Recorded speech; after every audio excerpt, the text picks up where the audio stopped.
Strange World. You got to see this one in theaters.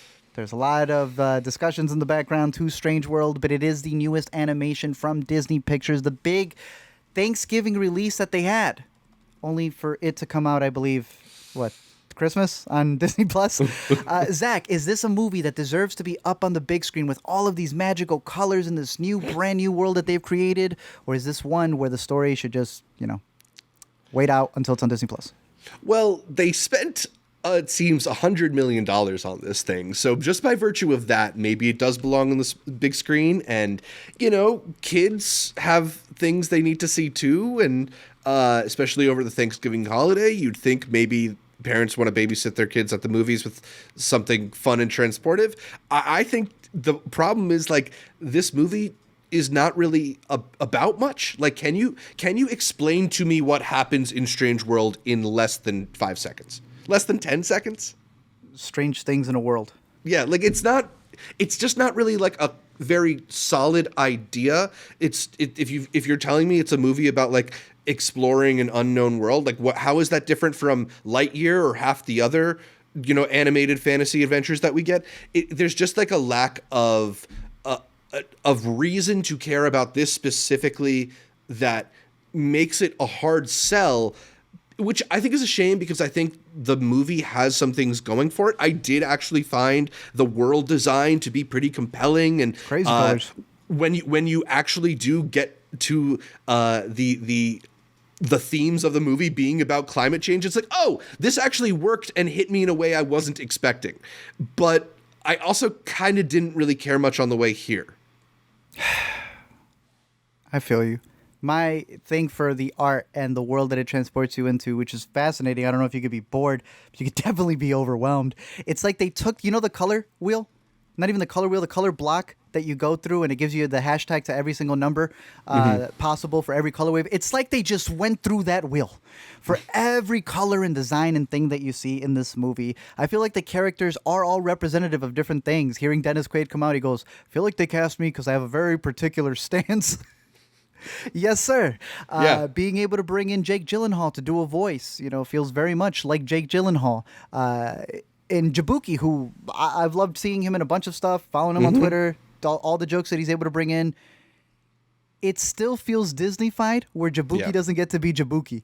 Dennis Quaid doesn't get to be yes, you're there as the grumpy grandpa, but they're not letting you be the grumpy grandpa you've been in other things. It's still sanitized to a little bit of a degree.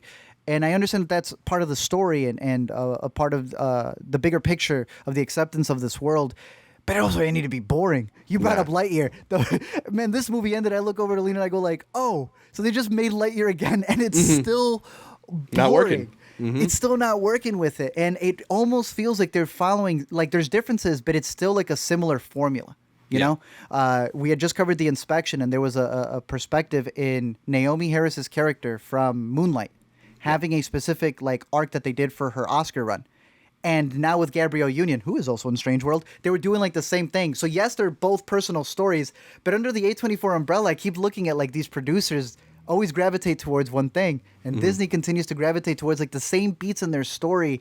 And I don't know, I feel like they need to take more risks with it. I agree with you though. I do like the ending in this movie. I just don't care for the family. I thought they were a very boring family, and the conflict that they tried to create should uncreate conflict in other places. I don't know. It's also one of those things where they a lot of things happen just to add drama to it, the way that Jabuki's character keeps just sort of running off, and it doesn't really make sense for his character to do it. He wouldn't do that. Yeah. I guess eventually they're trying to make him into he's got the explorer genes or whatever, but then you have to also change how the character acts. Yeah. Thank you. I didn't get that. And then I'm tired of Splat, bro. They literally have a line where they go dang, we should merchandise this thing. Yeah. It's so nakedly cynical. I don't know. Also, leash your dog. Your dog only has 3 legs. It's going to fall off the spaceship. Put him on a leash. They said they brought a bunch of 3-legged dogs into the, because in order to animate it, that was something they had to do it. And all I went back to was the Atlanta episode with Goofy. This is how you dance. This little Splat thing, it's just R2-D2 again. Yeah. I was really looking forward to this one. You know, it looks beautiful, but I can't say leave the theater for it. If it's gonna be on Disney Plus, just wait for it. Your kids will love all of the stuff that it has there anyway. I was really excited for it, and I was a little disappointed with the characters. They just weren't as engaging as I wanted them to be. But I did like the ending. I want to mention another movie. I have to tell you after the fact. I was like, oh, it just became this movie that I really liked from the late 90s that was also a cartoon. I like the reveal, what they have at the end. I thought it was cool, even if it's a little goofy, but Yeah, what about no, you? Should people leave or should people stay? I think you can stay at home, especially knowing that this one is coming to Disney Plus pretty soon. I mean, I do think it's maybe worth checking out once it's there, because I didn't have a bad time with it. It's just not that remarkable and not necessarily worth the trip to the theater. Devesh in the live stream is asking, how do you guys feel about them burying it like this? Because Disney, it does not feel like they gave it a huge marketing push. And Doesn't and honestly, like, I kind of understand it. I just don't think this is a movie that was ever really going to be a hit for them, even if they put more money into the marketing. look, it's Disney. They're on ESPN. I don't watch a lot of live sports like that, but I was with my brother. Hey, they got that thing plastered after Yeah. the fights. After you're done arguing with the family, sit down for Disney's Strange World. I guess they didn't. Yeah.